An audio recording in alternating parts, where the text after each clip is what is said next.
Bonjour. Nous allons tout d'abord nous présenter. Donc voici Léo, Chloé, Maureen, Clémence et moi-même Alexis.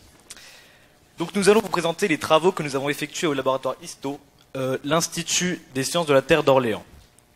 Ces travaux sont faits en rapport avec la thèse de Zineb Nabil, qui porte sur l'étude expérimentale des magmas alcalins et de leur enrichissement en terres rares.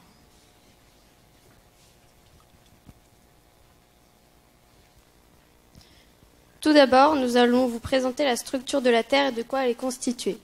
La Terre est composée d'un noyau interne, entouré du noyau externe, puis du manteau et de la croûte. Elle est composée de différentes roches. Ces différentes roches sont elles-mêmes créées de manière différente. La roche sédimentaire est formée par érosion et sédimentation. La roche métamorphique est créée par déformation et métamorphisme. Et pour finir, la roche magmatique est, elle, à l'origine de la cristallisation du magma et est formée à des conditions de pression et de température très élevées. Dans le cadre de notre étude, nous allons nous intéresser principalement à ce type de roche et au magmatisme au sens large, et plus particulièrement aux roches magmatiques alcalines. Ces roches magmatiques alcalines sont plus riches en sodium et en potassium. Ce sont les éléments que l'on peut voir ici dans le tableau périodique. Ces roches magmatiques alcalines proviennent de très profond dans la Terre, dans le manteau inférieur et supérieur, comme montré sur ce schéma de la structure interne, c'est-à-dire bien en dessous de la croûte terrestre.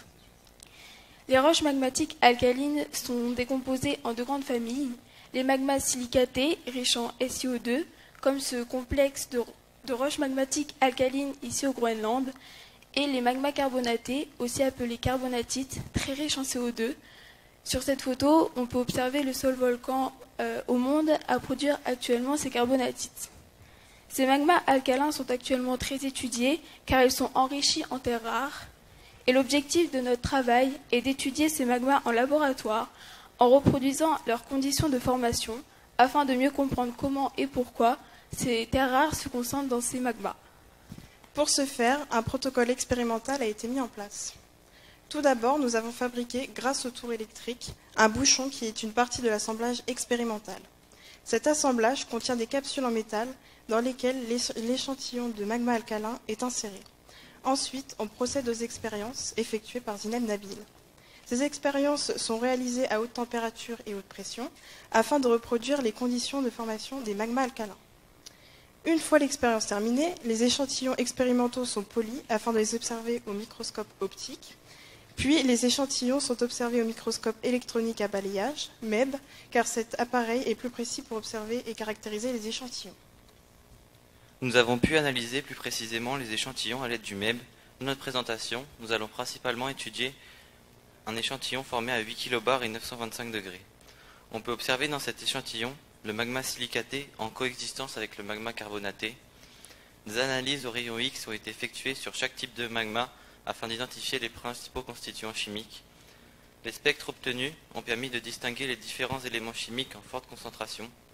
On peut ainsi observer un pic très intense dans le magma silicaté correspondant au silicium. De même, on observe un pic intense de calcium et de sodium dans le magma carbonaté. Ce sont ces composants qui différencient les deux magmas. De plus, des cartographies chimiques de ces deux magmas ont été effectuées également au MEB. Ces cartographies permettent de cibler les zones enrichies en certains éléments. Dans notre cas, nous avons ciblé une zone de magma carbonaté et cela nous a permis de mettre en valeur des bandes plus enrichies en sodium, en bleu, en alternance avec d'autres bandes plus enrichies en calcium, en orange.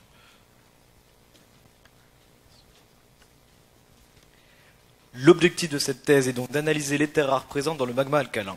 Pour cela, des expériences ont été réalisées sur de la poudre de roche magmatique alcaline que nous avons placée dans un assemblage expérimental, puis mis sous forte température et pression afin de reproduire les conditions magmatiques. Pour finir, nous avons analysé les échantillons expérimentaux et identifié les principaux composants chimiques des magmas. L'année prochaine, une analyse plus approfondie sera à faire à l'aide d'autres techniques analytiques plus performantes pour voir la répartition des terres rares dans les magmas alcalins. Merci de votre attention.